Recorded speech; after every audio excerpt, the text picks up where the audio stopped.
I'm Shani, this is Media 101, and today I want to talk about political advertising. I actually really wanted to do a video on contemporary research on political advertising and how it affects us in our voting decisions, but as I got started I realized I really needed to start with some history for background. If, however, you want to jump straight to the contemporary research, I will be uploading that video on Thursday, and I will put the link in the description as soon as it's available.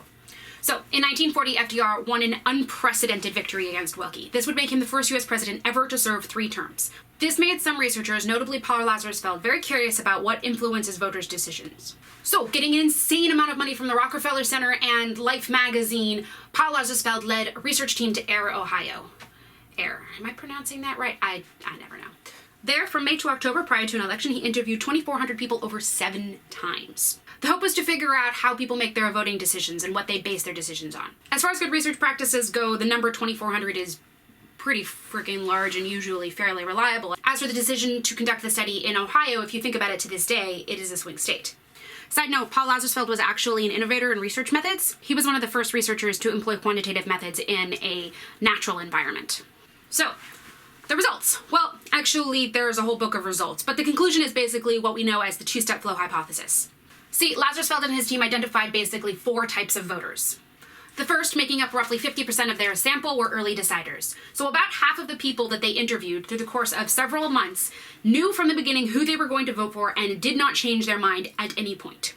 Next is waverers, about 15%. They jumped from one candidate to the other throughout the campaign. The third group, crystallizers, about 27%, didn't know from the beginning who they were going to vote for, but as the campaign wore on, made their decision. And last but not least, converters. About 8% of the people Lazarsfeld interviewed decided at the beginning who they were going to vote for, but over the course of the campaign changed their minds.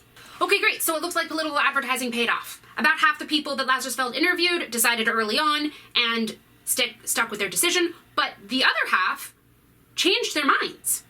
The only problem with all this is that what we know as the People's Choice Study also measured media exposure. The 3 groups that changed their minds over the course of the campaign, waverers, crystallizers, and converters, had the lowest amount of media exposure. This result actually helped in a massive paradigm shift about the way people believed media was affecting them at the time. I'll talk about that more when I get to discussing the paradigms. What's important is that Lazarsfeld thought that people aren't just passive consumers of the media. People who want information go and seek it out in the media, and then they bring it to their friends. 2-step flow. Lazarsfeld coined these people opinion leaders.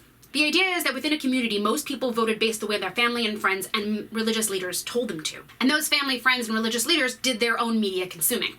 This theory has been extrapolated far past politics.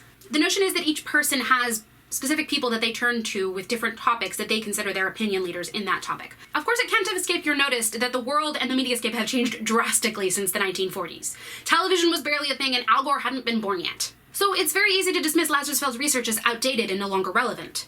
But it still largely holds water, leaking holes of which I will discuss in the next video. Think about where most people get their news from. These days, the top sources for news consumption come from late-night television shows like Jon Stewart and social media.